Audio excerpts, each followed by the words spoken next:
Em nome do Pai que me criou, em nome do Filho que me resgatou, em nome do Espírito Santo que me santificou. Divina vontade, reina na minha vontade. Ó minha mãe, eu te amo e tu me amas, dai-me um gole da vontade divina para a minha alma. Me abençoa, Mãe, para que todas as minhas ações sejam feitas diante de vossos olhos maternais. Minha Mãe, fecha a vontade divina em minha alma para que ela possa formar o primeiro lugar, seu trono e sua morada. Suprema Majestade, eu venho em sua divina vontade diante do primeiro ou último homem que existirá na terra, para dar a ti as homenagens que tens direito, as adorações, as reparações, os louvores, o amor que cada criatura lhe deve. Vem, Senhor, na tua divina vontade, dou-te a minha vontade humana, por meio do Imaculado Coração de Maria, que possui todos os dons e os frutos da divina vontade.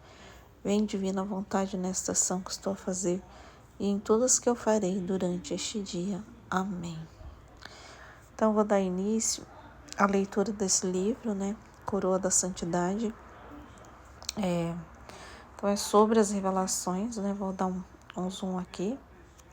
Sobre as revelações de Jesus a Luísa Picarreta. O autor é o Daniel O'Connor, Então, ele está falando, sobre o livro da Luísa aqui. Eu comecei a ler ele hoje.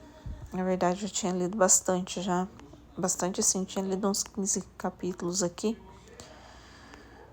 Mas parece que eu não consigo ler para mim, sozinha. Vai dando um negócio, assim, que parece que eu preciso entregar, Ser outro Jesus mesmo, Entregar pro outro, Então, eu não consigo ler só para mim. Eu quero que todo mundo saiba, Então, essa é a vontade, vamos dizer, que todo mundo tenha, que seja para todos, Não é à toa, que ele nos faz para ser para todos, Então, aqui, eu já tinha lido tudo isso aqui, prefácio, que era a minha jornada na vontade divina. Então, foi como ele conheceu, a divina vontade, Então, ele fala um pouco da sua vida. Então, eu já tinha lido tudo isso aqui, na verdade. Até esse aqui eu também tinha lido, Mas para ficar bem direitinho, vou ler de novo, porque para ler desde o início, Então, assim, pra gente, quem quiser acompanhar, ler desde o 1, junto. Vamos ler desde o início, então. Então, minha jornada na vontade divina. Então, vou ter que ir fazendo assim por partes, para poder caber assim na tela. Não ficar muito pequeno para ler, tá? Então, vamos começar aqui, Começo partilhando uma história da jornada da minha própria vida na vontade divina, na esperança de que os leitores façam uma pausa e, após reflexão, percebam que suas próprias vidas também foram realmente jornadas na vontade de Deus. É muito bom esse prefácio da vida dele. Muito interessante, muito bom, Então, o que ele está falando, Que a gente... ele vai ler um pouco da vida dele, ele vai contar até onde ele narra, até ele chegar, aos escritos ali, conhecer a vontade divina. Assim como cada um de nós temos uma história até chegar na vontade divina, até uma busca, Então, ele está contando essa busca, até aonde Deus o levou, o encaminhou, até chegar nesses escritos, nessa vida. Porque chegar nos escritos da Luísa não é só ler uns escritos, é chegar numa vida, é chegar na vida divina. Então, você chega no máximo aonde você poderia chegar, que é a vida divina com Deus. Então, não tem nada além disso mais. Você chegou no máximo onde você poderia chegar, Você chega realmente até Deus. Então, por isso que ele conta essa jornada, e essa jornada nossa daí fica eternamente, mas dentro do dom da vontade divina, A gente não sai mais dessa vida. Não é devoção, É entrar numa vida divina e viver a vida divina, e isso não vai acabar nunca. Então vamos continuar dele aqui. Mas apressei-me a acrescentar que não há necessidade de alguém ler esse prefácio. Não há necessidade, mas eu achei muito bom. A gente vai se identificar muito com a história dele. Tem muita coisa importante aqui, então eu acho importante ler sim. Não é importante para entender qualquer coisa deste livro, pois se refere apenas ao seu autor indigno. Incluo também este prefácio reconhecendo que alguns leitores podem querer entender a inspiração e a motivação dos autores dos livros que leem. Um desejo injustificável nestes dias de segundas intenções desenfreadas. E essa motivação será esclarecida nas poucas seguintes páginas. Minha jornada começou no ano de Nosso Senhor de 1986, na festa de São Francisco de Assis, quando saí do ventre de minha mãe. Ou melhor, começou 9 meses antes, pois como Jesus diz a Luísa, assim que um bebê é concebido, minha concepção contorna a concepção desse bebê, formando-o e mantendo-o defendido. Mas não tenho lembranças para compartilhar até meus 3 anos. Até meus 3 anos, né? Quando minha primeira lembrança se formou. E eu estava no leito de morte do meu tio profundamente arrependido, momentos antes de seu julgamento em particular. Enquanto ele segurava em oração as contas do rosário na mão, e sucumbia à AIDS, que contraiu em seu antigo estilo de vida rebelde. Embora meu entendimento de 3 anos de idade não pudesse compreendê-lo na época, imprimiu em minha alma a força de uma impressão clara, a feiura da vida, a parte da vontade de Deus e a beleza de um retorno à mesma. Não importa o que tenha acontecido no tempo feio. Infelizmente, porém, as sementes espirituais lançadas em mim por esse evento levaram muitos anos para brotar, pois embora eu realmente tenha crescido como católico, crente praticante, eu era morno, e no comportamento de minha juventude me misturei muito bem com o adolescente promíscuo, intemperante e selvagem do dia. Enquanto vivia esse estilo de vida, comecei a estudar engenharia mecânica na RPI, pois estava decidido a salvar o mundo através de minhas ideias para invenções relacionadas a uma melhor geração de energia e tecnologia de transporte que já havia começado. Então aqui, para ficar, eu vou ter que sempre pulando assim, do lado e voltando a página, tá? Então aqui, ele terminou aqui, olha, de transporte, né? Então aqui já havia começado, e aqui eu tenho que pular aqui, bem aqui em cima. Ao entrar, vou aumentar um pouquinho mais.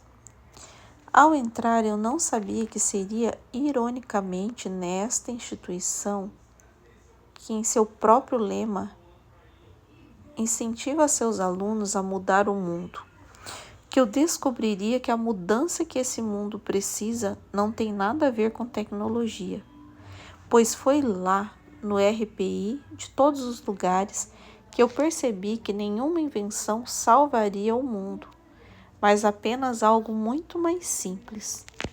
Meu caminho para este reconhecimento começou quando, logo após me matricular, finalmente vi que meus pecados estavam despedaçando minha alma e prometi mudar radicalmente minha vida para sempre. Ainda me lembro do momento preciso de incrível clareza surgindo em minha mente como o sol nascente. Apresentou-se sem convite, porque eu estava apenas em meio aos meus esforços diários comuns, e gravou em minha alma para sempre o reconhecimento de um fato simples que não prestava atenção às racionalizações que eu até então havia inventado. conhecia a vontade de Deus, pois menos conheço o básico das minhas aulas de confirmação. E eu não estava fazendo isso. Assim não havia absolutamente nada a esperar.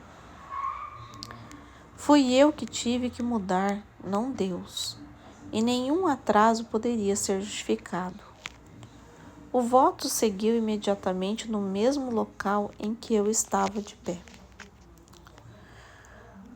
O fundamento no meu despertar para uma vida genuína de fé, agora sendo lançada. No entanto, vaguei por algum tempo em assuntos muito abaixo do meu chamado como católico. Naquela época, o que mais me incomodou dos meus colegas foi a preguiça e a obsessão por videogames. Então, junto com 2 amigos, comecei o RPI, Up Vanguards, né? Que ele é americano, né? Então, vai falar lugar aqui, os nomes que eu nem sei falar direito. Mas está escrito aí, vocês leem e entendem. Essencialmente um tipo de clube de aventura. Se algum empreendimento foi doloroso, embaraçoso, medroso, exigindo esforço ou repugnante, nós a perseguimos e incentivamos todos no grupo a fazer o mesmo, pulando em lagos cobertos de gelo em janeiro, fazendo mudders difíceis e triatlos, escala montanhas, penhascos e cavernas, caçando cascavéis selvagens para jantar no acampamento, e a lista continua com muitos absurdos. Certamente deixarei nossos esforços embaraçosos para a imaginação. Embora logo depois eu tenha percebido que muito do que fizemos carecia da virtude da prudência.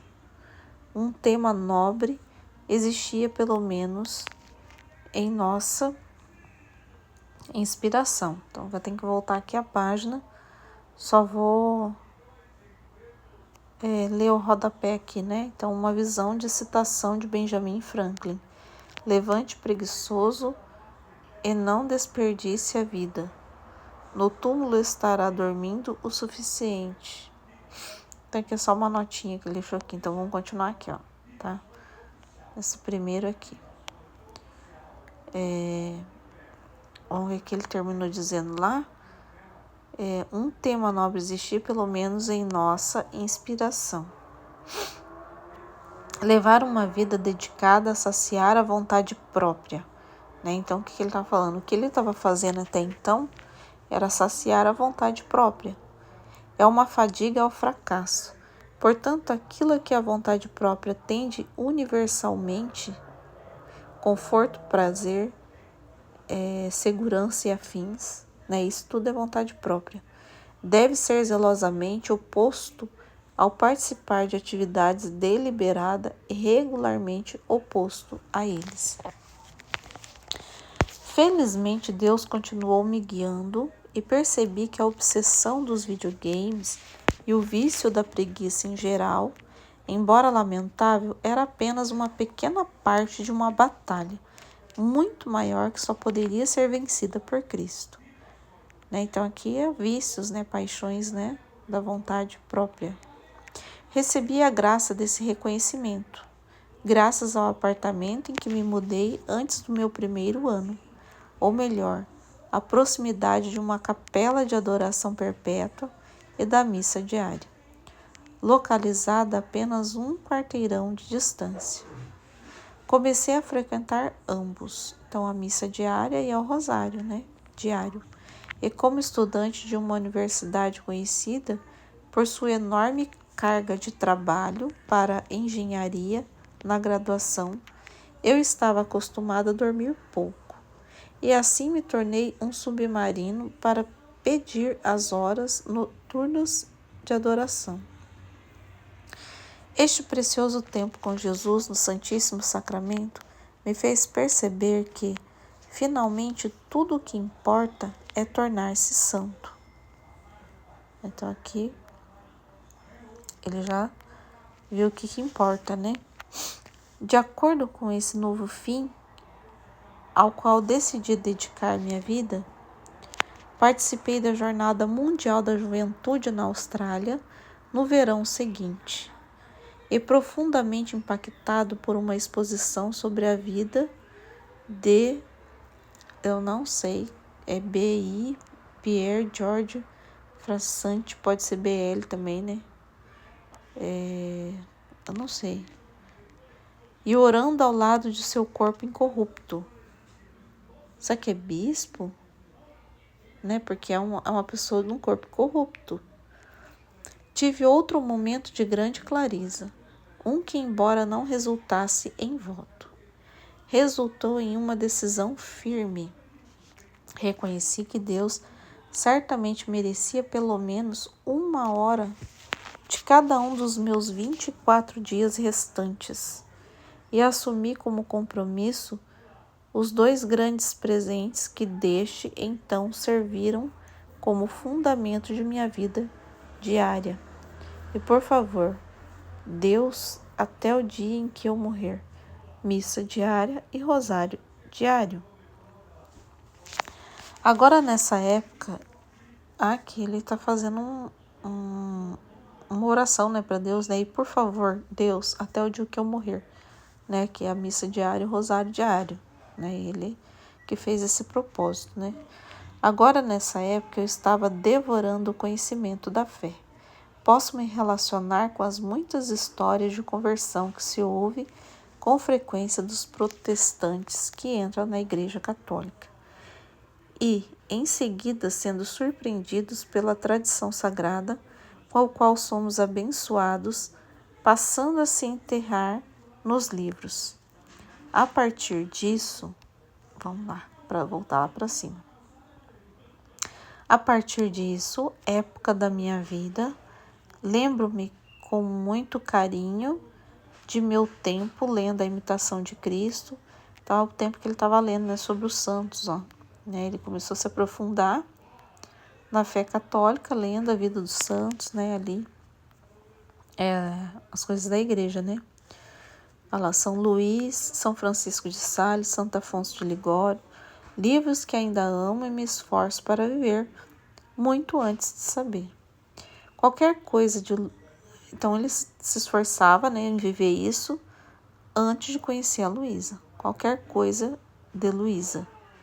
Deus me leva a Santo Afonso, uniformidade com a vontade de Deus, e me convenceu de que, acima de tudo, continha a chave última da santidade. Mas também me deparei com muitas outras obras.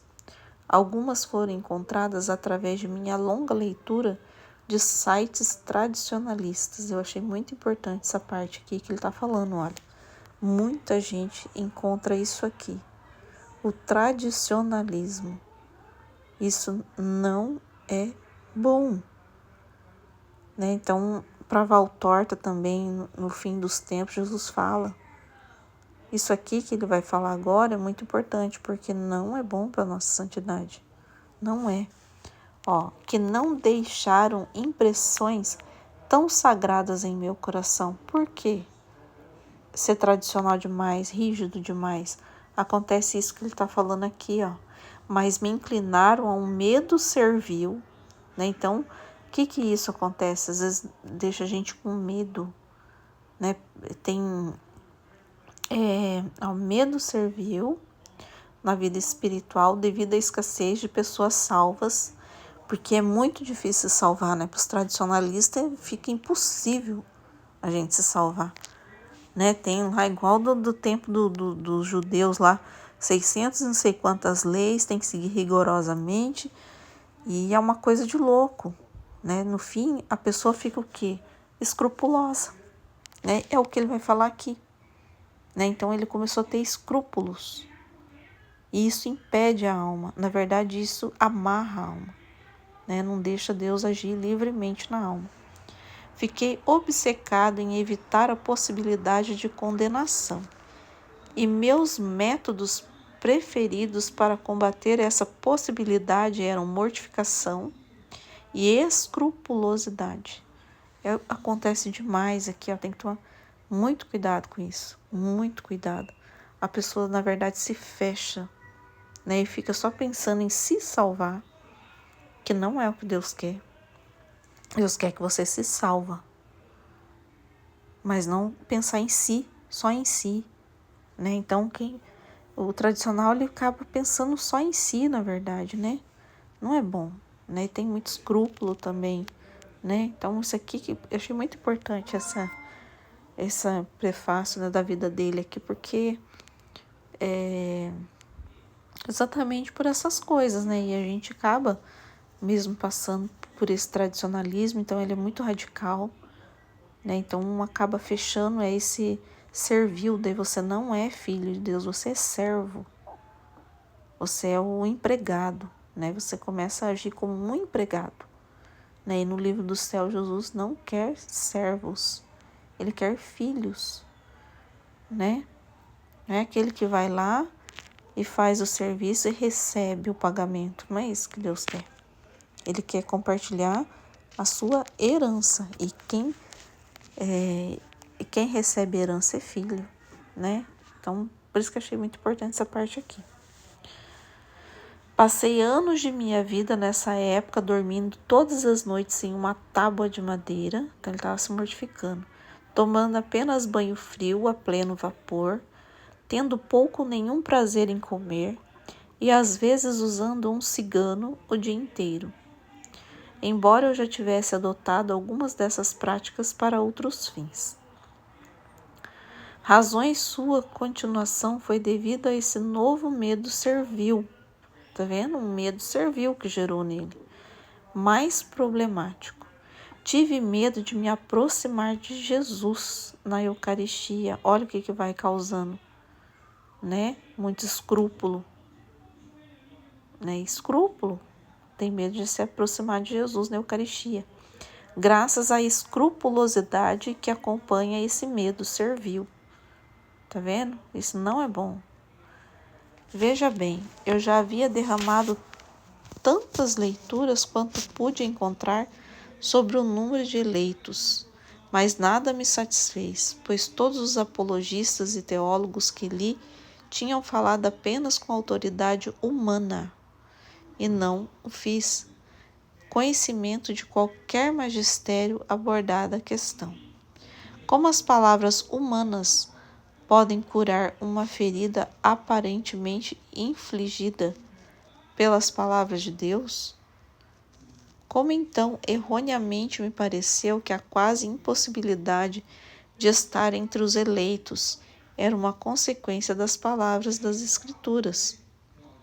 Então assim, começa a ficar com tanto escrúpulo que acha que não vai estar dentre os eleitos, né? Perde essa fé, né? Eles não podem.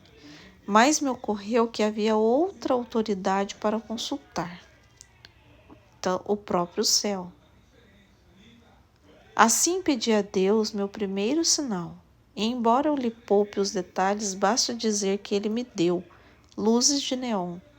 E nesse sinal incrivelmente claro, olha só, então vamos ver aqui. Minha escrupulosidade e um medo servil, olha lá. Então ele pediu um sinal de Deus, porque o que ele estava buscando? Palavras humanas. Então para o homem, né, é muito difícil se salvar, mas para Deus não. Né? Para Deus, olha, ele foi buscar a palavra de Deus, né? E aí o medo, a escrupulosidade, o medo dele servil, finalmente começou a morrer. Embora, né, o processo ainda demorasse, né? Demorou um tempo até ele se convencer, né? Mas é Deus, né? Então, Deus não coloca esse fardo, né? Não é o fardo de Deus. É isso que eu falei, não é o que ele quer, escrúpulo e medo, né?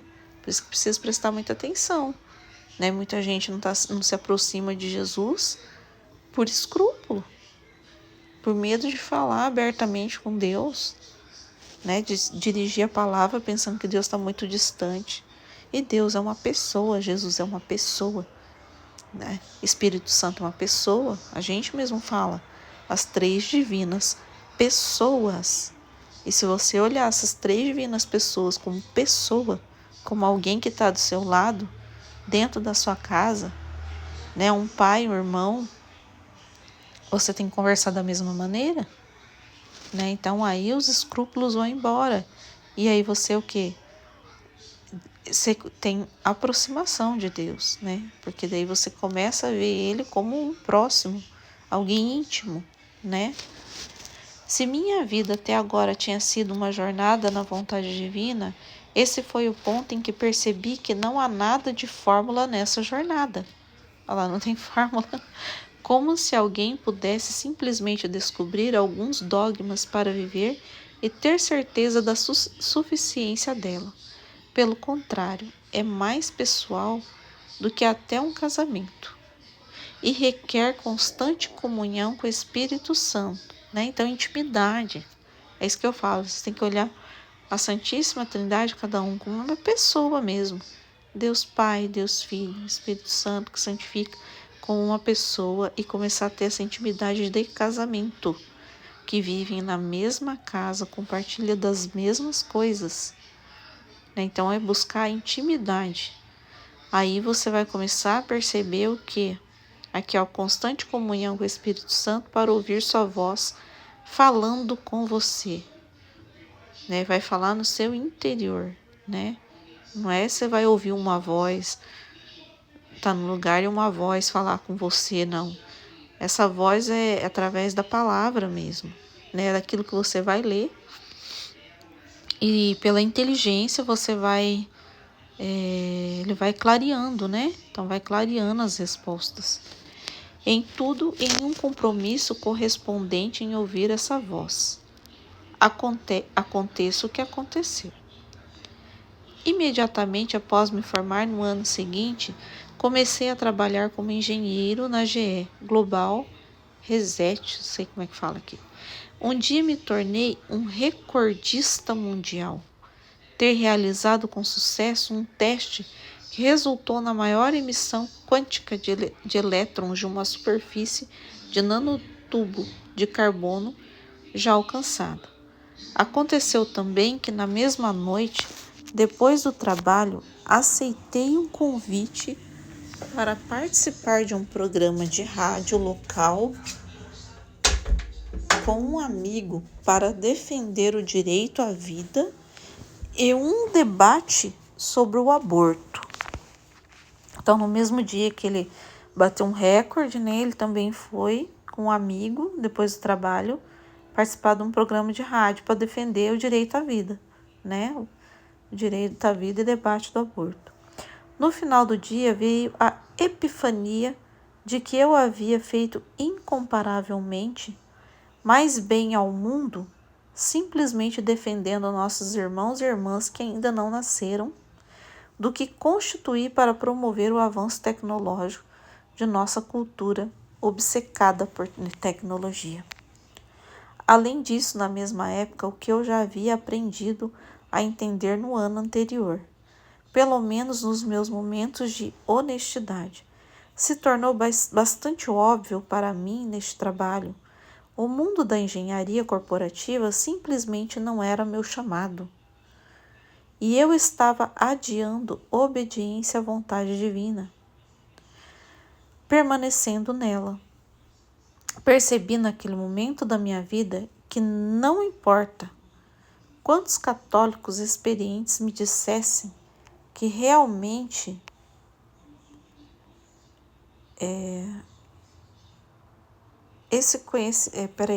tive permanecendo nela por pelo menos 5 anos, dadas as minhas circunstâncias. E eu simplesmente sabia que não era onde Deus me queria. Olha só, permaneceu 5 anos, né, na engenharia, mas ele estava meio que procrastinando ali, né? Mas que não era onde Deus o queria. Esse conhecimento me atingiu e me deixou insuportavelmente inquieto. Né? Onde Deus não quer que você esteja, você vai estar o quê? Inquieto. Não tem paz. Não tem como suportar. Né? Mas felizmente agora eu tinha uma nova arma no meu arsenal exatamente nesses tempos. Pedir a Deus por sua orientação direta e clara. Então aqui ele já tinha aprendido o quê? A pedir orientação divina, né? Certa manhã, quando minha inquietação era extrema, fui à capela de oração de manhã, cedo, antes do trabalho, e de repente me vi perguntando. Vamos lá, agora eu vou ter que passar lá para cima. Nosso Senhor no Santíssimo Sacramento, para simplesmente me remover deste trabalho de alguma forma, se permanecer nele não for a sua vontade. Então ele estava o quê? Perguntando orientação para Deus, né? Deus removesse ele desse trabalho, se não fosse da vontade de Deus. Naquele mesmo dia de trabalho, o chefe do meu chefe me disse que eu precisava prometer nunca mais falar sobre religião no trabalho, para manter meu emprego. Sabendo que era uma promessa que eu não podia fazer em sã consciência, parei imediatamente. Naquela época, eu era o coordenador da extensão da campanha local 40 dias pela vida e tinha sido zeloso tanto em orar como em aconselhar calçadas fora do Planet Parenthood, não sei como é que é o nome, e ir de porta em bairros próximos para espalhar a notícia. Decidi distribuir convites também no trabalho, que foi intolerável pela GE, juntamente com um comentário pró-vida que fiz no portal online de funcionários.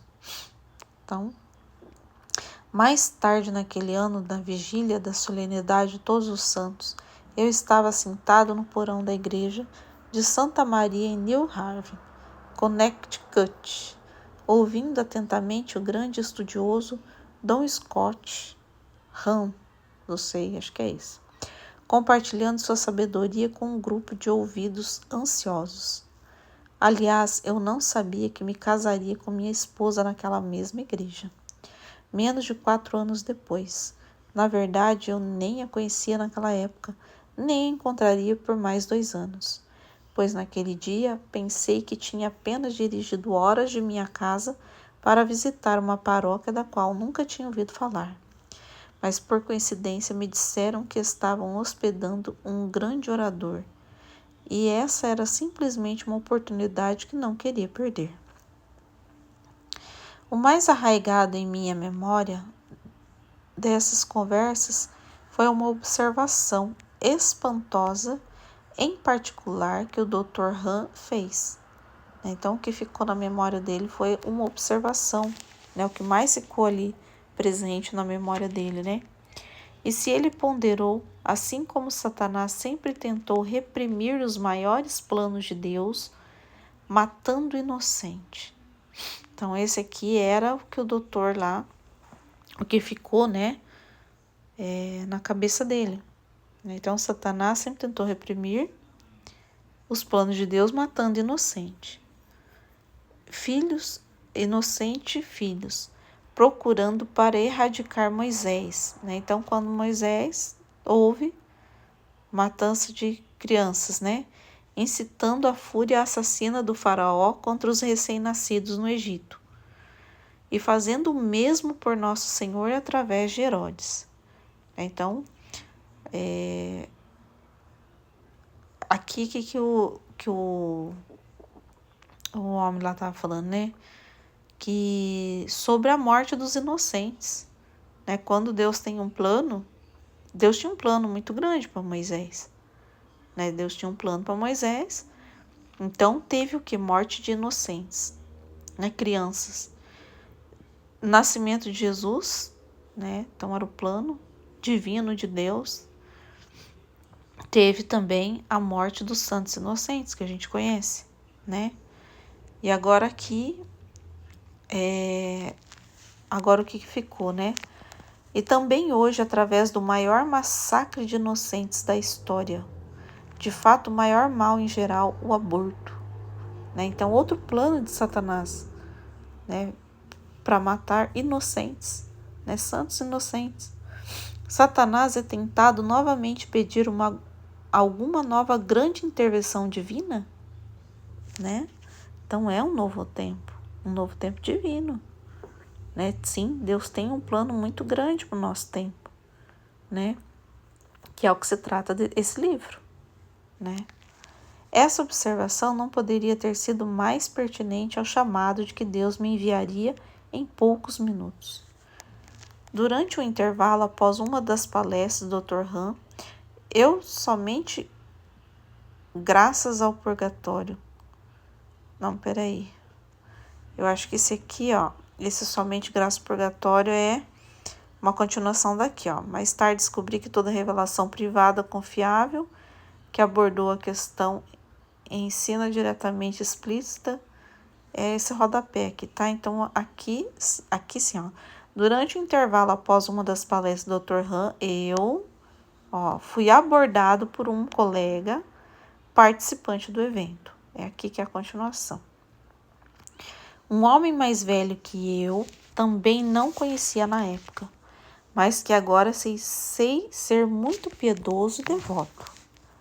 Logo aprendi que sua intenção não era fazer conversa fiada, mas compartilhar uma mensagem importante comigo.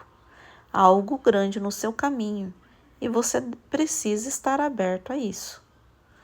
Ele me transmitiu com convicção.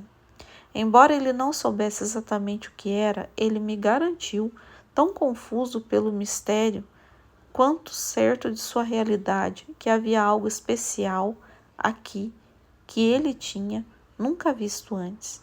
De alguma forma eu sabia e nunca me esqueci que essa mensagem não era de origem humana, mas realmente constituía uma mensagem divina, a qual eu não tinha escolha a não ser humildemente me submeter. Exatamente um ano depois, mudei-me para a antiga, dilapidada e abandonada reitoria de São Jorge em Utica, Nova York, para começar um novo apostolado e um trabalho morando lá sozinho. Enquanto trabalhava com várias outras pessoas durante o dia para convertê-lo em uma transição, lar de jovens sem teto era para se chamar Casa João Bosco, e quando a preparamos, servi lá como pai da casa ou irmão mais velho dos moradores que recebemos. Sexta-feira da mesma semana inicial foi um dia particularmente árduo de trabalho. Manual gasto na preparação do piso da casa, e eu estava ansioso para dar um tempo no trabalho e ir à missa diária na paróquia próxima, que fui abençoada por viver uma vida tranquila. Minutos a pé, uma igreja na qual eu não apenas assistia à missa diária, mas também visitava Nosso Senhor no Santíssimo Sacramento a qualquer momento, noite ou dia, em sua capela de adoração perpétua. Como Deus quisesse, como aprendi muito mais tarde. A família de minha esposa também viveu em Utica vários anos antes, e ela frequentou essa mesma capela que foi tão importante para a minha jornada. Então ele trabalhava, ele tinha ali um apostolado e tinha uma capela próxima, onde ele visitava o Santíssimo Sacramento, dia ou noite, Era a hora que Deus quisesse, porque a hora que desse um tempo lá, e onde também ele participava da missa diária, Então isso era numa sexta-feira. Tão longe como eu pensava comparecer à missa diária, como fazia todos os dias comuns sem intercorrência. Mas quando entrei na igreja, em vez de ver o padre habitual, vi que quem agora sei ser o padre Joseph Lanuzzi no santuário.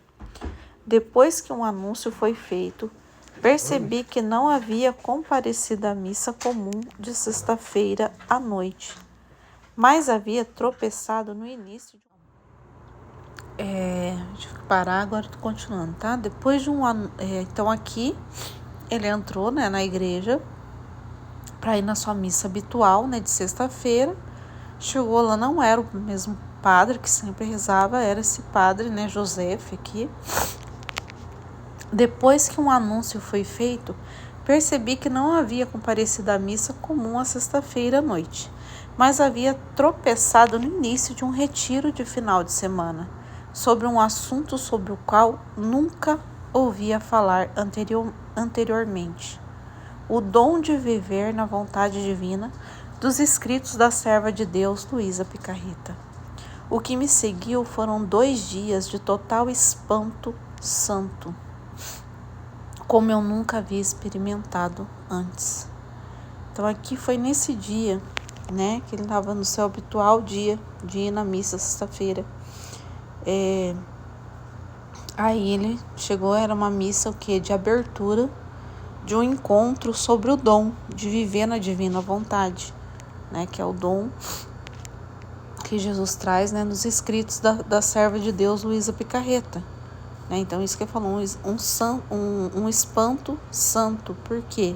Porque é uma nova vida.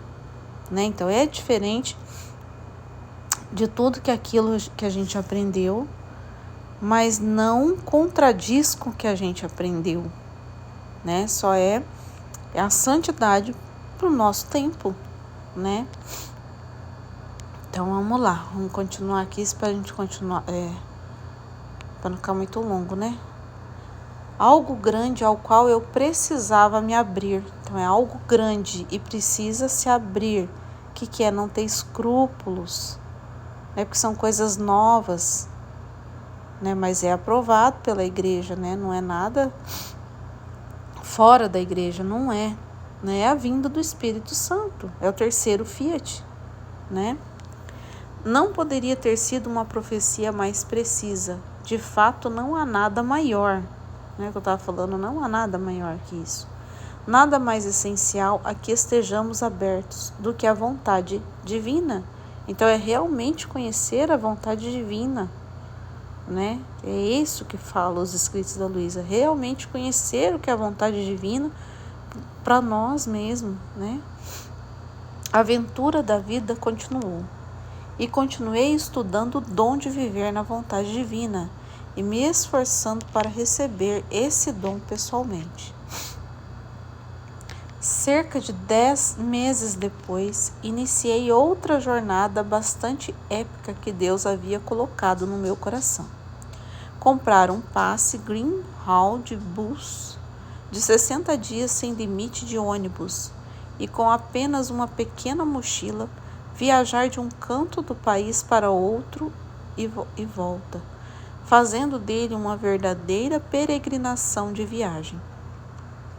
Meus objetivos eram triplos: discernir minha vocação, visitar locais sagrados em todo o país e ouvir um audiolivro de todas as revelações de Luísa. Então, assim, são 36 volumes, né? A Luísa deixou 36 volumes.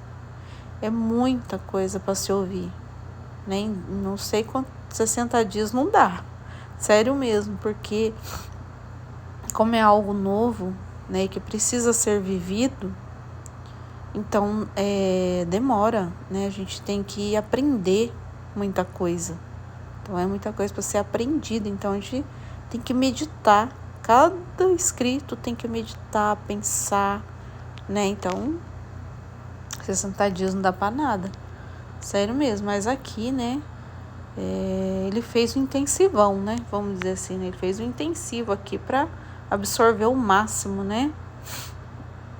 Enquanto passava centenas de horas sentada em ônibus, esperando nos pontos de ônibus, geralmente durante a noite em alguns lugares, menos do que lugares convidativos, e caminhadas.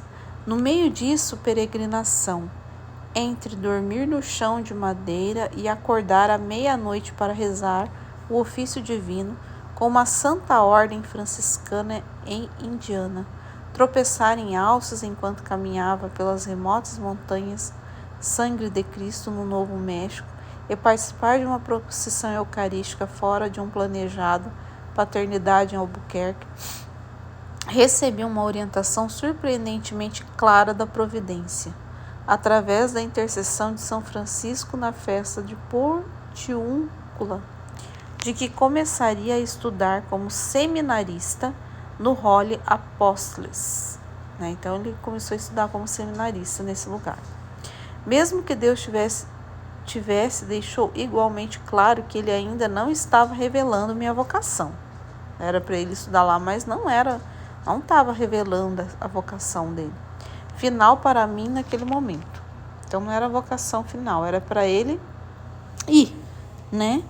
estudar nesse lugar, né? Deus queria que ele fosse, mas não estava falando assim, essa é a sua vocação. Era a experiência que Deus queria que ele passasse, né? Então tem experiência. Infelizmente, minha vocação final para mim naquele momento. Infelizmente, conhecer pelo menos o próximo passo é suficiente, né? Então, às vezes Deus indica o próximo passo, né? Ele não revela tudo, né? Ele revela para você o próximo passo que ele quer. Por quê? Porque a gente precisa, às vezes, amadurecer, né? Então, são experiências que Deus quer que a gente passe para o nosso amadurecimento, né? Mas, né? E a gente tem que o quê? Dar o passo e falando Fiat, né? Faça-se, né? Embora fosse tecnicamente tarde demais no jogo para que uma jogada tão grande fosse tão rápida, seguir as regras, eu sabia que era chamado para pelo menos tentar, e tentei. Fiel como sempre é quando seguimos sua orientação. Deus abriu a porta e no mesmo mês me encontrei neste instituto, no meio de centenas de maravilhosos seminaristas, padres, irmãos e irmãs religiosos e estudantes leigos. Mais tarde descobri que minha esposa, também com uma manobra completamente de última hora, havia se sentido chamada a mudar totalmente seus planos pré-existentes pelo contrário, e aplicar-se aos santos apóstolos. E embora sua aplicação não devesse ser viável para acomodar também, Deus interveio e ela começou a estudar lá no mesmo semestre, né? Então aqui ele deu o passo que Deus pediu, Deus abriu as portas, ele entrou no seminário, mas não era a vocação dele, ele casou, né? Teve filhos, né? Então não é a vocação. Agora um dia por mês nos Santos Apóstolos, né? Então estava lá, vivendo lá nos Santos Apóstolos. Deixa eu ver onde parei aqui para me ver.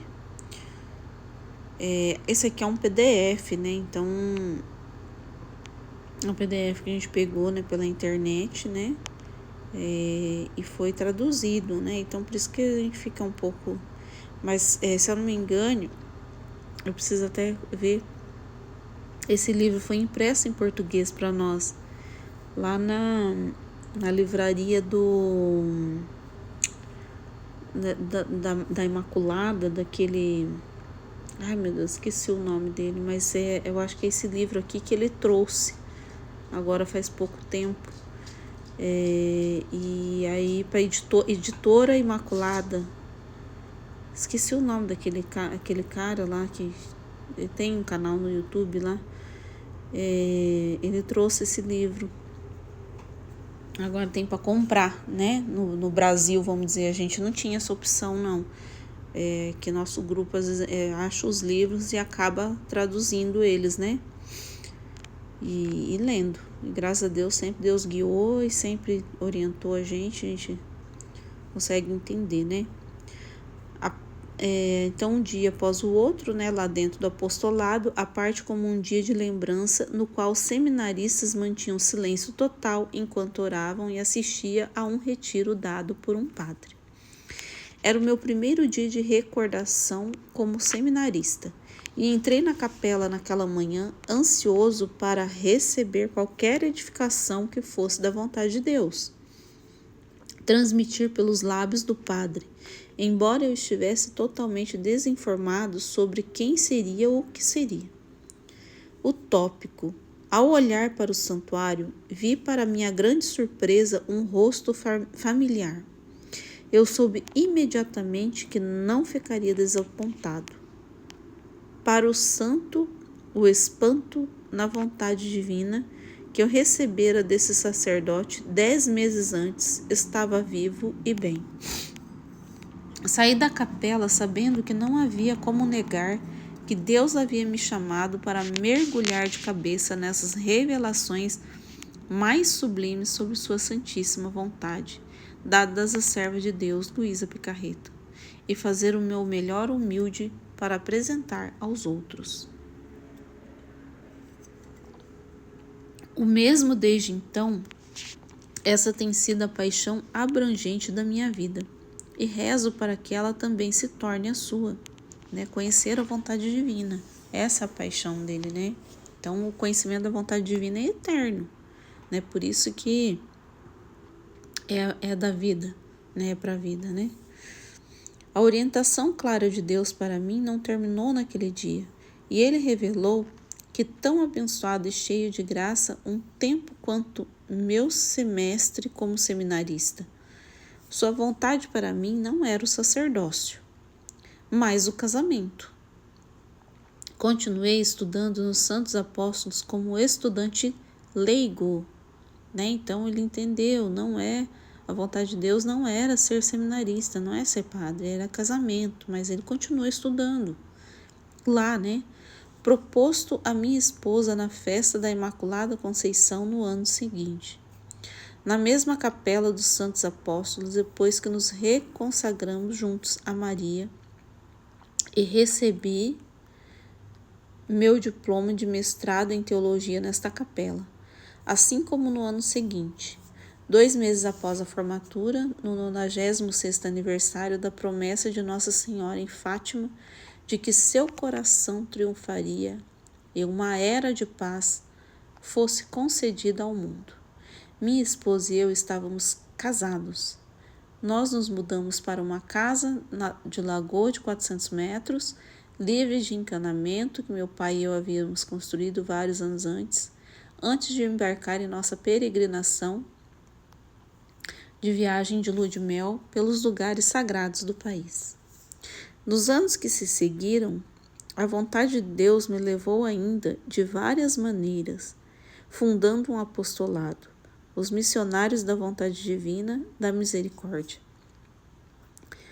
Ele tem um canal, viu, na internet, canal não, acho que tem um canal também no YouTube, mas ele tem uma página, não sei se é essa aqui, ó, que está escrita aí na tela, mas ele tem.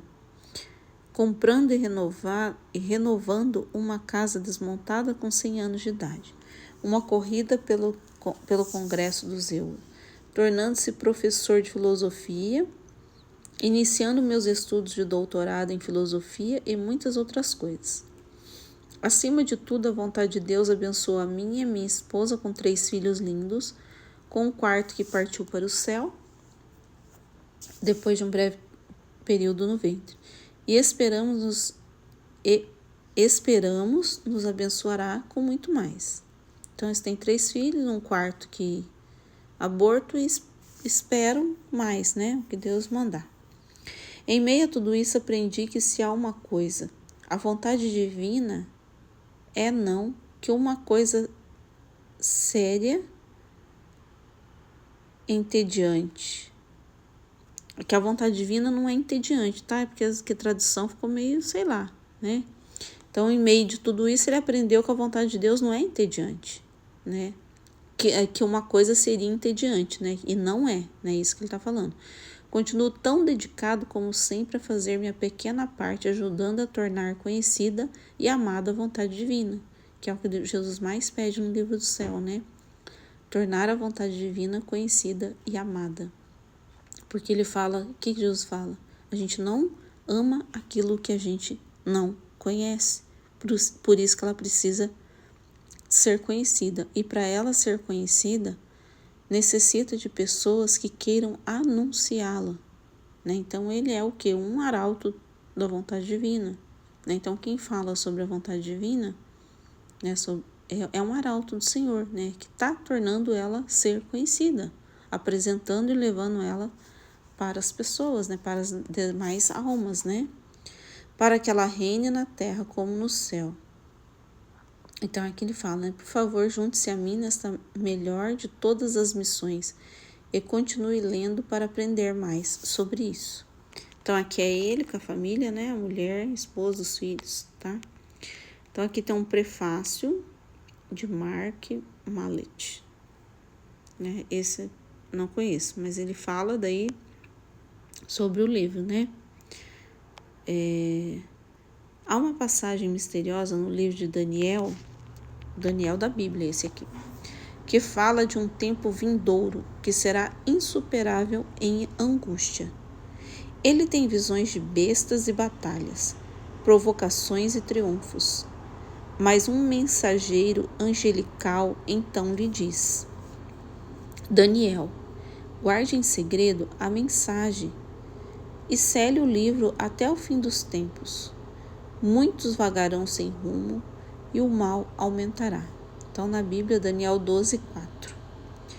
Várias centenas de anos depois, São João escreveria seu Apocalipse, usando uma linguagem simbólica notavelmente semelhante.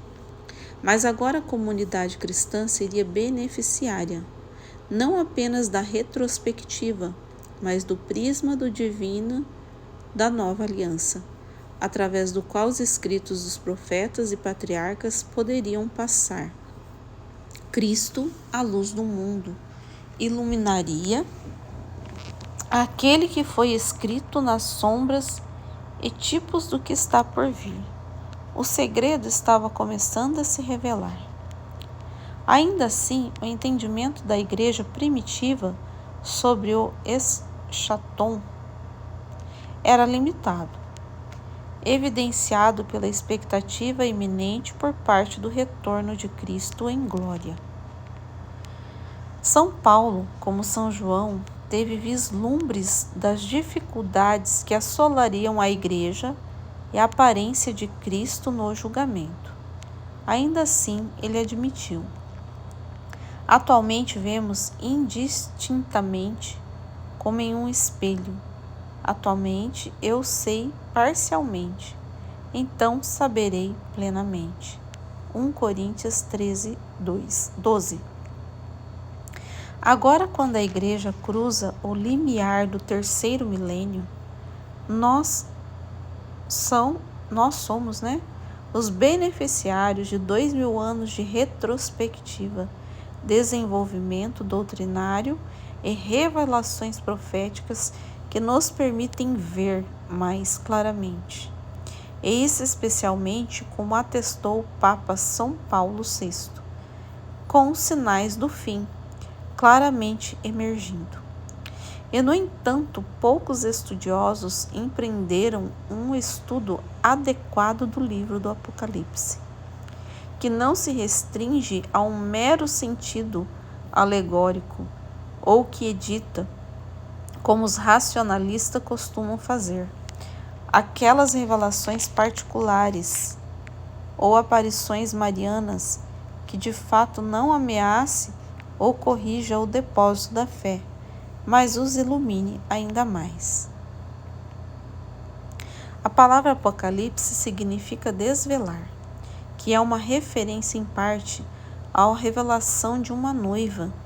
Assim como o rosto de uma noiva está parcialmente oculto, quando o seu véu começa a se levantar, sua beleza entra em foco. Em uma palavra, o Apocalipse de São João, o livro do Apocalipse, não se refere tanto à perseguição da igreja por seu inimigo infernal, o vermelho dragão e a besta. Antes trata-se da purificação e revelação de uma nova e interna beleza e santidade da noiva de Cristo, a Igreja. Vamos nos alegrar e exultar e dar-lhe a glória, porque o casamento do Cordeiro chegou e sua noiva se preparou. Foi-lhe concedido vestir-se de linho fino, brilhante e puro. Apocalipse 19, 7, 8. Isto afirma o ensino de São Paulo, que comparou Cristo e a Igreja a um esposo e esposa, para que ele apresente a Igreja a si mesmo em esplendor, sem mancha, ruga ou coisa parecida, para que ela seja santa e sem mancha. Efésios 5:28. Claramente, um breve exame dos sinais dos tempos revela uma noiva que é qualquer coisa, mas impecável e sem mácula. Qualquer coisa mais preparado para o retorno de Cristo. Quem poderia imaginar o tipo de escândalo que tomou as roupas de noiva da igreja tão sujas? No entanto, o profeta Daniel, os santos Paulo e João predisseram um período futuro em que a apostasia causaria uma queda maciça da fé e a abominação entraria em seu santuário. A razão pela qual Daniel permite que o filho da perdição, ou anticristo, seja exibido, ele é o instrumento que o Senhor permite humilhar e purificar o corpo místico de Cristo. Então, Satanás, ele é instrumento de Deus também. Ele também obedece às ordens divinas, né? Então, até Satanás tem que obedecer a Deus, mesmo ele não querendo, né? Mas claramente de acordo com uma leitura direta de Apocalipse 19 e 20. E como os pais da igreja primitiva, a lei. Essa perseguição ao anticristo é não o fim do mundo. Após a destruição da besta e de seus seguidores, segue-se um período do que São João chama de 1000 anos, Apocalipse 26, e o que os pais afirmariam como sendo o dia do Senhor. Diz Lactantius: este dia nosso, limitado pelo nascer e pelo pôr do sol, é uma representação daquele grande dia em que o circuito de 1000 anos afixa seus limites. Pais da Igreja, os Institutos Divinos. Então aqui fala sobre eis o dia do Senhor será de 1000 anos. Carta de Barnabé aos padres da Igreja, é um dia de julgamento e justificação, mas principalmente de preparação para a festa de casamento do Cordeiro. Então vamos lá. Vamos continuar aqui. Se de fato os mistérios da visão de Daniel seriam não selados no fim dos tempos, então a coroa da santidade nas revelações de Jesus a Luísa Picarreta é inquestionavelmente levantando o véu mais alto, né? Preparando a noiva, né? De fato, esse pode ser um dos livros mais importantes dos últimos tempos, pois em suas páginas são explicados de maneira precisa, ortodoxa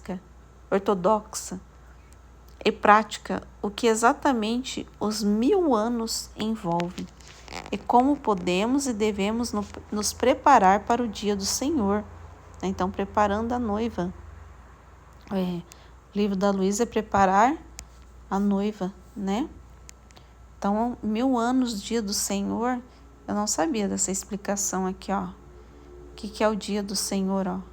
Eis o dia do Senhor será de 1000 anos, então será o que? Um tempo de julgamento e justificação, mas principalmente de preparação para a festa de casamento do Cordeiro, né? Não sabia disso, dessa explicação aqui, muito bom. Então aqui, pois em suas páginas são explicados de maneira precisa, ortodoxa, prática, o que exatamente os 1000 anos envolve, como podemos e devemos nos preparar para o dia do Senhor. Mas ao contrário de outras publicações do fim dos tempos, repletas de especulações, conspirações selvagens, interpretações míopes e até heresias, Daniel O'Connor apenas desempacotou para o leitor o que foi ensinado desde o início. Mesmo que o pai da mentira fez o possível para distorcer esses ensinamentos. A principal protagonista deste trabalho é a serva de Deus Luísa Picarreta, a quem Cristo revelou o arcabouço teológico de precisamente como Deus vai restaurar e purificar a noiva de Cristo. À medida que Daniel tece magistralmente as escrituras sagradas, a revelação privada, a filosofia, a apologética e a teologia cuidadosa no longo do livro, algo começa a emergir das entrelinhas que surpreenderão e até sobrecarregarão o leitor.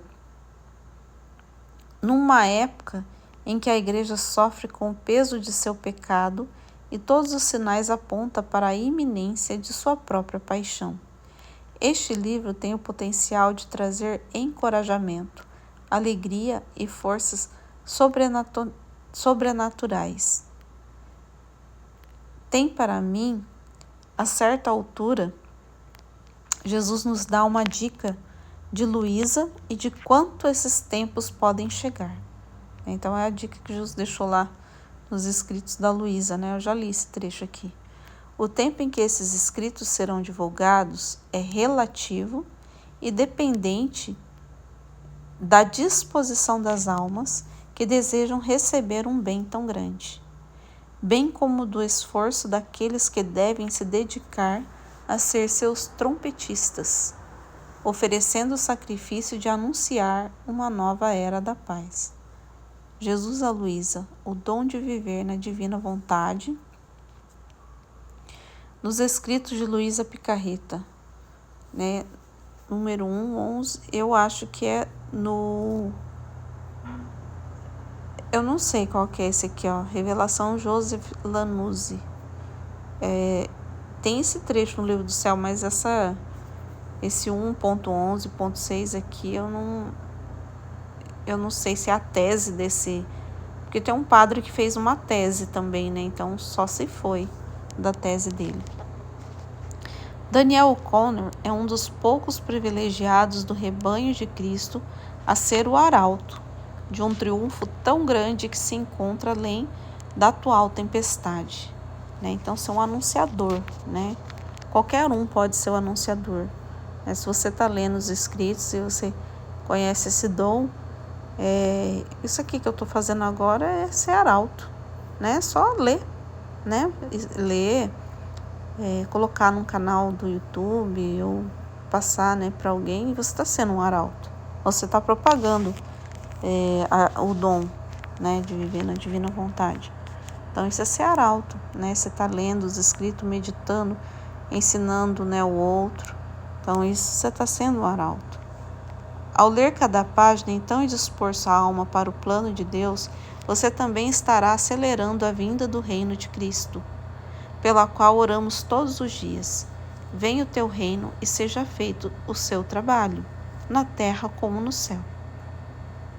Quando São João Paulo II profeticamente chamou os jovens a sejam os vigias da manhã que anunciam a vinda do sol, que é o Cristo ressuscitado. Mensagem do Santo Padre aos jovens do mundo, 22ª Jornada Mundial da Juventude. Ele acrescentou que os jovens mostraram-se para Roma e para a Igreja um presente especial do Espírito de Deus. Novo Milênio, Inuente, número 9. Daniel O'Connor é uma alma. Ele não é apenas completamente fiel ao magistério da Igreja através de seu raro dom de clareza teológica, que é profunda e acessível. Ele também é um verdadeiro servo de seus alunos, familiares e amigos. Quem o conhece respeita Daniel não apenas por essa autenticidade, mas por seu zelo e bravura. Lembro-me das palavras de São João Paulo II, que somente as pessoas santas podem renovar a humanidade. Mensagem da Jornada Mundial da Juventude para 2005, Cidade do Vaticano, 27 de agosto de 2004. A esse respeito, Daniel e este trabalho fazem parte integrante dos sinais de uma nova primavera que continua a aparecer inesperadamente no meio deste presente inverno. Mark Mallet, autor de O Confronto Final e o blog The Now World, né? The Now World, né? O mundo agora. Bom, é tudo em inglês, gente. Então, aqui tem um site, olha, quem quiser ver quem que é essa pessoa, né? Esse eu não conheço. Daniel O'Connor também tem. Eu sei que ele tem canal no YouTube, que ele também fala lá. Ele também tem um site, né, sobre o fim dos tempos, né? Agora vamos continuar aqui então. O ponto de vista deste livro, né? Então, estamos no 4º capítulo.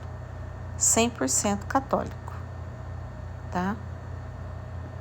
100% católico. Que não haja confusão. Escreva este livro como, acima de tudo, um católico romano 100% fiel, ortodoxo e obediente. Eu absolutamente me submeto, sem dúvida, reserva ou hesitação, a todos os ensinamentos da Igreja, e sempre o farei. Tenha certeza de que cada palavra deste livro vem de alguém que prefere derramar cada gota de seu sangue a negar um ensinamento da Igreja Católica. E desejo afirmar desde o início, sem qualquer hesitação ou ambiguidade, submeto todo o conteúdo deste livro incondicionalmente ao julgamento da Santa Madre Igreja.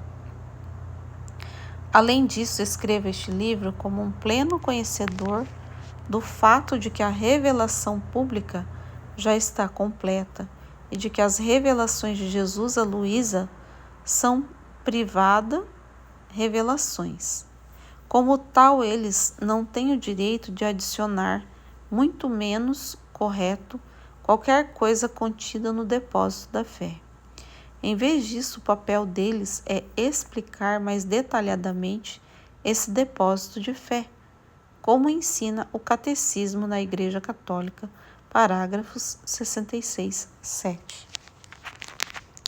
Eu, no entanto, escrevo isso também como um católico totalmente comprometido com as revelações de Luísa, completamente convencido de que são completamente autênticos e profundamente convencidos de que constitui a maior missão da história e a maior revelação particular que já foi dada ou jamais seja dado, embora não menospreze a enorme importância de muitas outras revelações particulares com as quais o céu nos abençoou, especialmente nos últimos 2 séculos. Então, assim, o que ele está querendo dizer? Existem muitas revelações, então tem muitos livros sim, dentro da Santa Igreja Católica, e nenhuma é tudo graça de Deus, né? Isso que ele está falando, não estamos abolindo nada disso. Mas as revelações da serva de Deus, Luísa Piccarreta, é a maior e a que há. Ela é a maior já dada, né? Porque traz o dom da vontade divina, de conhecer esse dom perdido lá por Adão, e que só Nossa Senhora até então conheceu, né? Então aquele íntimo, aquele viver intimamente com Deus, é só Nossa Senhora, porque é ela que viveu em tudo esse dom, né? Então Nossa Senhora foi a única que viveu em tudo esse dom, né? Então aí agora, né? Tem por isso que precisa ler os escritos. Eu não conheço o livro assim do Daniel, eu sei que ele fala sobre os escritos, então ele pode estar falando aqui também, né? Então que agora Deus trouxe esse dom de novo para a Terra, né? Então ele quer que seja conhecido, né? Então ele quer agora que seja conhecido, que a gente tome posse novamente desse dom perdido, né? E foi Jesus mesmo que nos deixou, né? Então a vinda de Jesus à Terra, né, a redenção, quando ele subiu glorioso para o céu, foi na verdade adquirindo para nós o dom de viver novamente, né, como no plano original da criação, né? Então o dom de viver na divina vontade é o plano original, né, onde Nossa Senhora foi a primeira e a única que viveu em tudo esse dom, né? Então assim, isso que eu tô falando precisa, né, ir conhecendo. É por isso que fala, né, precisa ser conhecido, anunciado, lido, meditado, né? E o livro que eu comecei a ler, esse do Coroa da Santidade, porque o Daniel, ele estudou, né, tudo isso, e ele está explicando aqui no livro, e eu achei muito importante principalmente para passar mesmo, né, para outras pessoas, né, sobre o dom, né, para que tenha abertura para conhecer esse dom, né.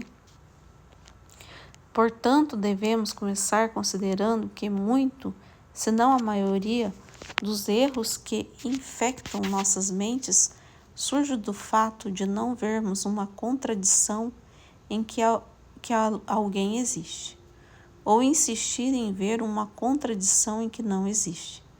Embora a primeira armadilha prenda especialmente o mundano, isto é, a ditadura do relativismo, é a segunda armadura que é mais perigosa para as pessoas religiosas, especialmente aqueles que estão sutilmente orgulhosos ou com muita certeza de si mesmos, ou seja, aqueles cujo senso de segurança não provém principalmente da confiança na divina misericórdia, mas de uma vã confiança no próprio entendimento intelectual de doutrina. Então a pessoa está orgulhosa, né? Confia em si mesma, acha que ela sabe das coisas, né? E por esse último erro que os fariseus condenaram nosso Senhor, porque eles se recusaram a ver como as palavras de Jesus Cristo não contradiziam, né? Então, aquilo que eu falei, não é para contradizer a igreja, né? É um novo tempo, não é para contradizer, né? É novo tempo, mas não contradiz, né? Então, a gente não pode, porque a palavra de Deus é imutável, né? Então, não pode contradizer, é isso que ele está falando. Mas precisa de uma abertura, para quê? Para se compreender, né, aquilo também que já foi dito, né? Aquilo que a gente conhece, ele se completa aqui, né? Vai se completando aqui, mais destrinchado, né? Eu falo assim, mas a gente até agora só ouviu falar da vontade divina, né? E a gente vai lendo o livro do céu e a gente vai entendendo que, na verdade, até então a gente era resignado a essa vontade, mas a gente não vivia da vontade, né? A gente não vive ela, né? Então, é por isso que precisa se abrir, né? Ele está falando aqui, precisa de uma abertura, né? Então, essa abertura, a pessoa não pode estar cheia de si mesma, porque é uma das primeiras coisas que Jesus ensina no livro do céu. Desapegar de si mesmo, ser um nada, né? Isso é muito importante. Ele fala ser um nada, né? Sabe? Deixar Deus explicar. Não colocar seus pensamentos, aquilo que você acha, né? Você tem que dar abertura para Jesus explicar. E Ele explica no seu dia a dia, né? Nas coisas que te acontecem, né? Então, nas coisas que te acontecem, nas coisas que você lê, nas suas experiências de vida, mas você tem que estar mais aberto e atento, né? O que ele mais fala é ficar atento, né? E a hora de pensar junto com ele, não pensar com seus pensamentos, né? Não, porque daí você não dá abertura, né? Você não deixa o Espírito Santo livre para agir, né? Então, é isso que ele tá falando aqui, porque no livro do céu Jesus fala muito sobre isso, né? Então, o desapego de si mesmo, o desapego das pessoas, o desapego de todas as coisas, é isso que ele mais pede.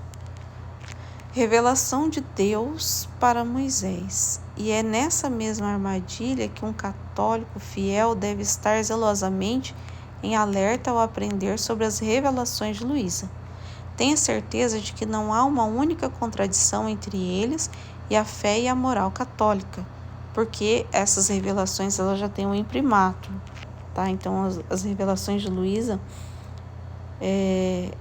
a Luísa passa pelo processo de canonização, né? Só que são 36 volumes, é muita coisa, mas já foi liberado, né? Então, ela tem um imprimatur, né? Então, mas ela está no processo, é só isso, né? Mas ela já é serva de Deus, né? Então tá tudo certo, tudo nos conformes, Tenha certeza de que não há uma única contradição entre eles e a fé e a moral católica. Isso já foi resolvido por vários teólogos nomeados pelo Vaticano para essa mesma tarefa. Mas como às vezes exige paciência e oração para ver como, para dar outro exemplo, não há contradição entre os documentos do Concílio Vaticano II e os documentos magisteriais mais antigos. Também, sem dúvida, será necessário o mesmo para ver como alguns ensinamentos mais surpreendentes nos escritos de Luísa são totalmente ortodoxos. Da mesma forma aqui, é importante comprometer-se a permanecer paciente em oração e humilde. Caso contrário, não há motivo para continuar.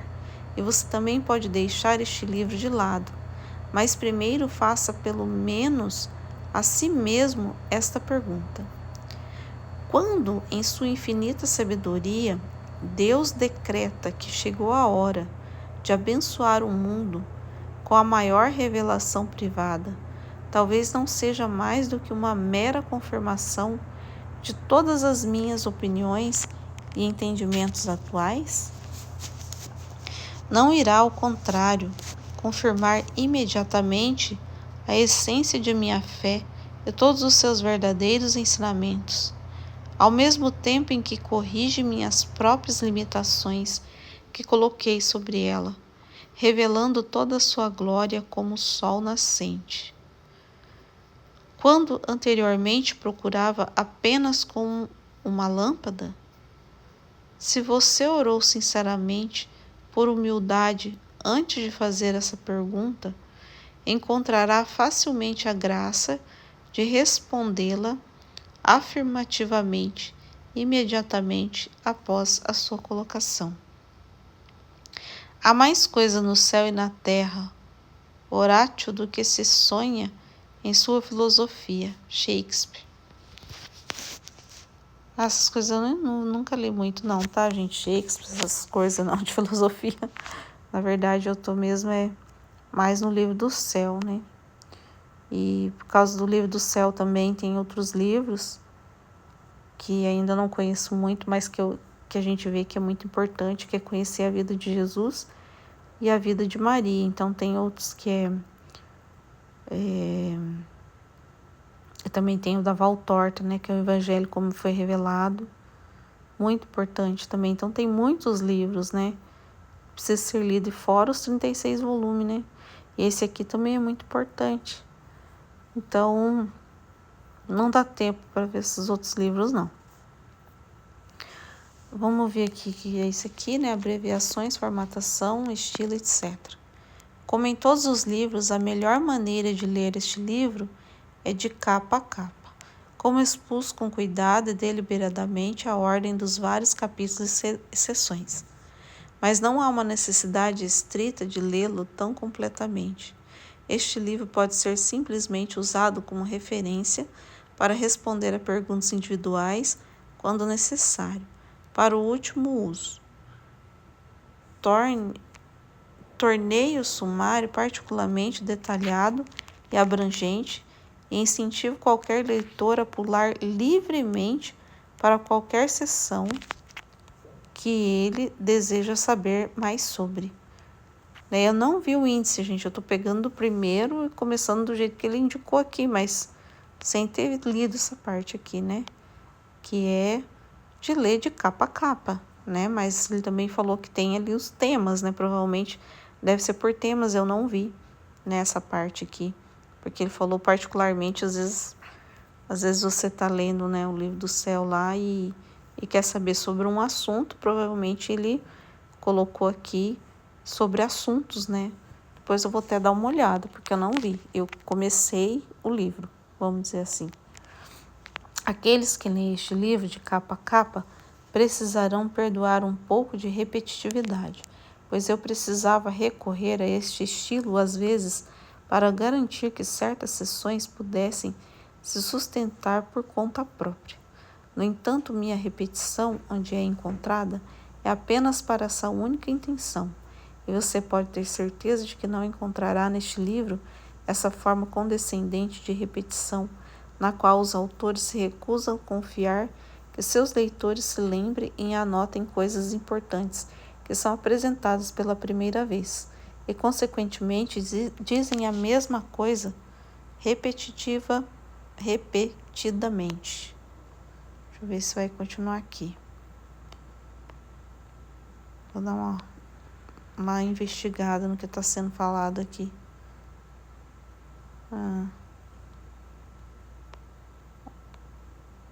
Vamos ver aqui.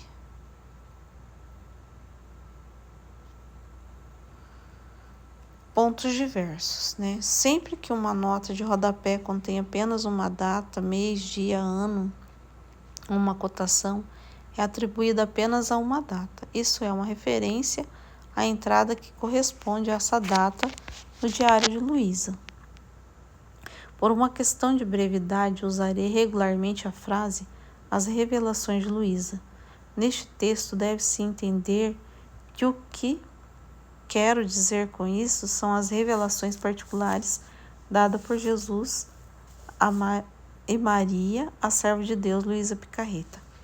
Com relação às próprias citações das revelações de Luísa, é possível acrescentar ênfase, em negrito itálico sublinhado. Mas, entanto que toda essa ênfase foi adicionada por mim e não foi encontrado no original, a menos que indicado de outra forma. Isso é verdade para todas as citações deste livro, não apenas os dos escritos de Luísa. Por favor, note que CCC é uma referência ao Catecismo da Igreja Católica. A maioria das citações da Bíblia será retirado da versão padrão revisada. Edição católica, embora outras traduções sejam usadas, incluindo os dual e não sei o que é, como é que falam aqui, tá? Então, esse nome em inglês aqui. Esteja você lendo este livro como um PDF em um computador ou impresso, ou como um livro adquirido, suas dimensões são as mesmas para garantir que os números de páginas possam ser referenciados de forma idêntica, independente da versão em uso. As notas de rodapé podem incluir informações particularmente importantes para o conteúdo a que correspondem, portanto, sempre que o tempo permitir, eles deverão ser lidas. Escusado será dizer que, se surgir alguma confusão ou preocupação após a leitura de uma frase deste livro, certo ler a nota de rodapé, se a sentença tiver uma, enquanto esperamos que a nota de rodapé resolva a preocupação. Informações relevantes que são importantes, mas um pouco menos urgentes, são colocadas nos apêndices. Por uma questão de brevidade, uso intensamente elipses, isto é, abreviação. Ao citar as revelações de Luísa, faço isso para não dar a impressão de que a breve amostra deste livro, das palavras de Jesus a Luísa, é suficiente. Não é realmente necessário mergulhar de cabeça nos próprios escritos, portanto as citações que eu forneço geralmente são cuidadosamente escolhidas, de modo que apenas a essência do ensino seja apresentada. Dessa maneira, espero ninguém ficará tentado a supor que eu acho esse livro indigno que escrevi, que nada mais é do que uma introdução. É realmente qualquer tipo de substituto para o próprio livro do céu.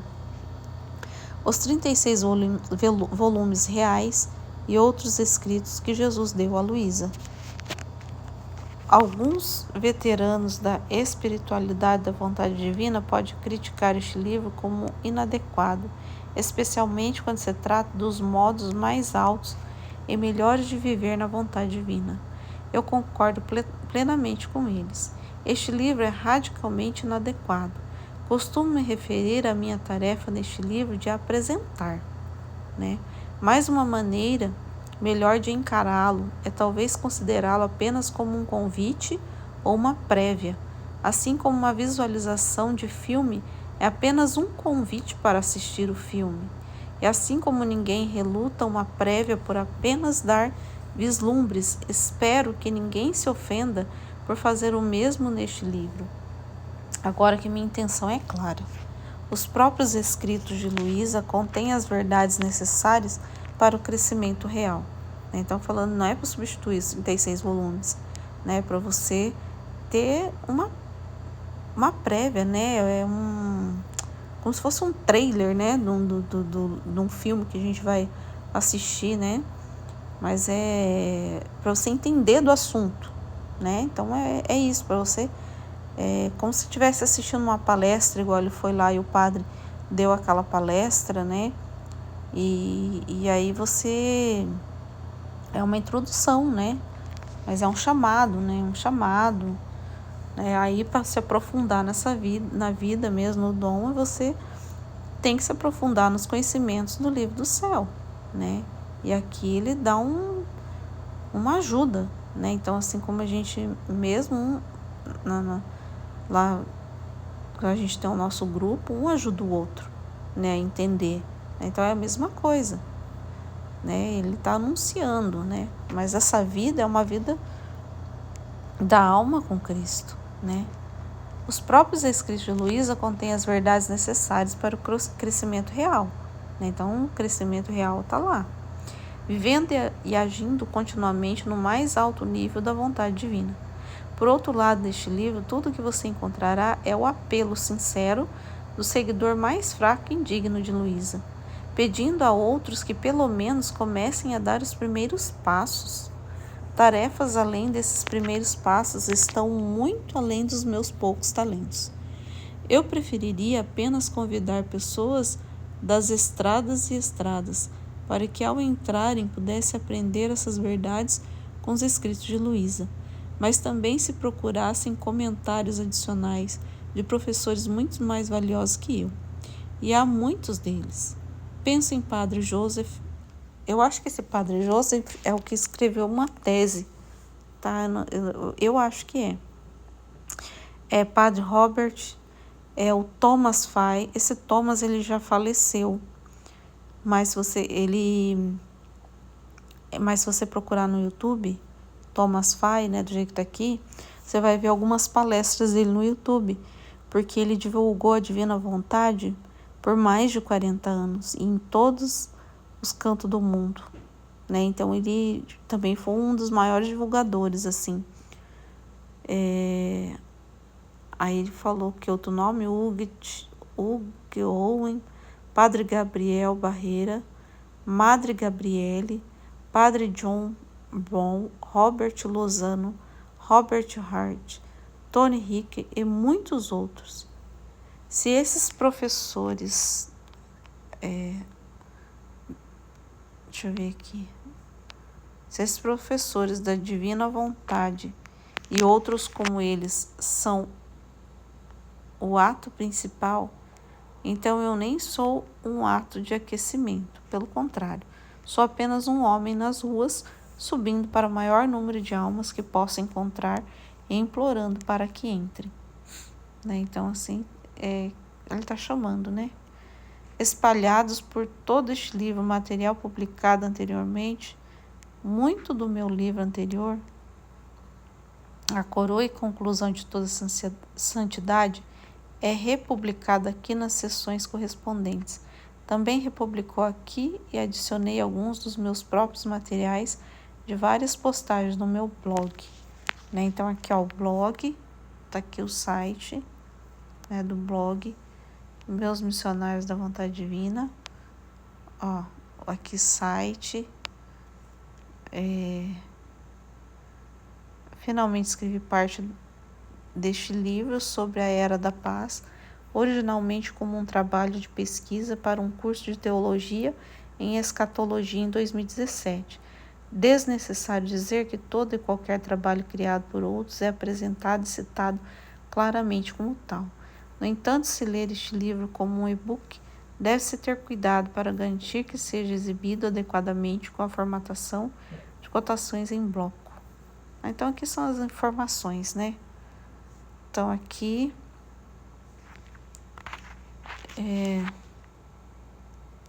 essa capa aqui, não sei. Tem um monte de livro aqui, né? Uma pilha de livros no meu escritório. Então, a introdução, eu vou deixar isso aqui para outro dia, né? Ficou muito longo já. Então, é isso por hoje. Amém. Fiat.